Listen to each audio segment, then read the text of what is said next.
9 points each for Hearts and St Mirren as the pair of them got together at Tynecastle yesterday. Their previous meeting last season had been a 5-goal thriller. Higdon, St Mirren have the lead. Great goal, Hearts are level. Wonderful strike from Michael Higdon. Stevenson, 2-2. On to Rudy Scatchell. Hearts look set to take all 3 points.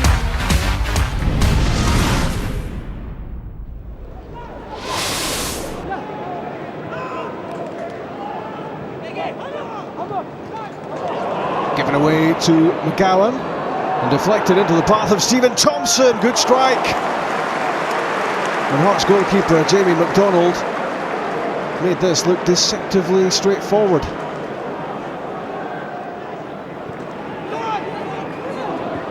Hearts moving well.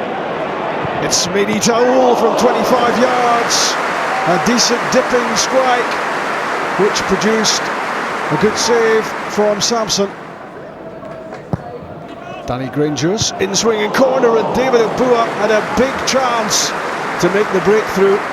Scored with a header at Ibrox on the opening day, off target this time, to the disappointment of Paolo Sergio. Gary Teal's free kick, Haddad unmarked, and that's right across goal. So inviting. All it needed was a tap in, but sadly for St Mirren, no one on the same wavelength.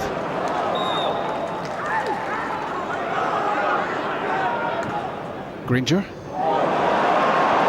Zaliukas is in, and Haddad has taken him out, and that wasn't a tough decision for referee Charlie Richmond. It's a penalty as the Dutch Moroccan defender lunged in, and a chance for Hearts to hit the front. It's Jamie Hamill, and it's 1-0. 2 minutes from half-time. He's become a very accomplished penalty taker, has Hamill. No mistake. That's Lee Mayer. Doesn't deal with it. And now Goodwin in trouble. Mayer. That's dangerous, and Abua is in. And Craig Sampson makes the save, and Abua knows he should have scored and punished this indecision in defence from St Mirren.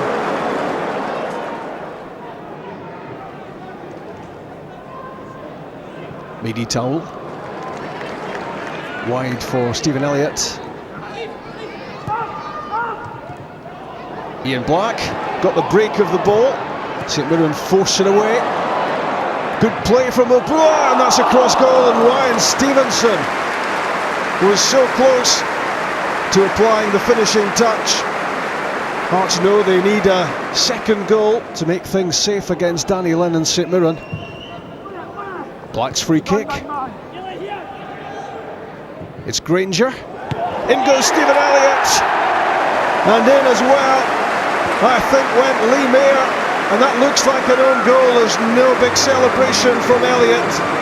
He was the threat in the box on the end of the Granger delivery. Mayer flung himself at it to get in the way and succeeded only in heading the ball past his own goalkeeper. Surely now, game over.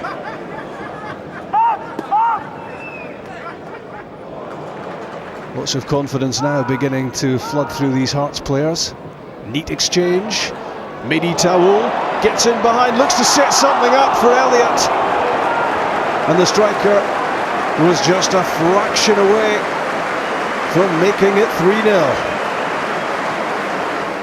Hearts climb up the table, and they're now to within a point of third place, more where they feel they probably should be, based on good home results, Craig. Since losing at home to Dundee United in their first league game at home, they've won the next 3. These are goals from those 3 games, and I guess, you know, if you're Hearts, you do want Tynecastle to be a fortress, don't you? Yeah, it always has been, and you know, generally teams would look at, and I'm talking about the Old Firm teams as well, would look at going to Tynecastle as one of the most difficult fixtures on the calendar, and it's, you know, it's Paolo's intention, I'm sure, to get back to that situation where everybody's, you know, scared to go to Tynecastle because they think it's going to be an extremely difficult game. They look as if they're sort of gradually getting things together. I was at the game against Tottenham where they Hearts took a real pacing that day. Tottenham were fantastic, but Paulo looks like he's getting things together. How difficult is it for Paulo Sergio taking over a team 2 weeks into the season or 3 weeks into the season, whenever it was?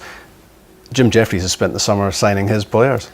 Yeah, I mean, sometimes you wonder about decisions that are made, but I mean, Paul was just he was an out of work manager who was looking for a job, and it's not it's not his fault, the situation that occurred at Hearts with Jim losing his job.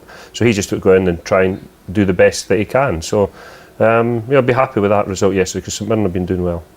Let's check on the Clydesdale Bank Premier League placings then on the back of the weekend, and it's now a 4-point gap at the top. Rangers 19, Celtic 15. Motherwell are still best of the rest on 13 despite losing yesterday. Hearts though to within one of that third spot. Kilmarnock into double figures on 10.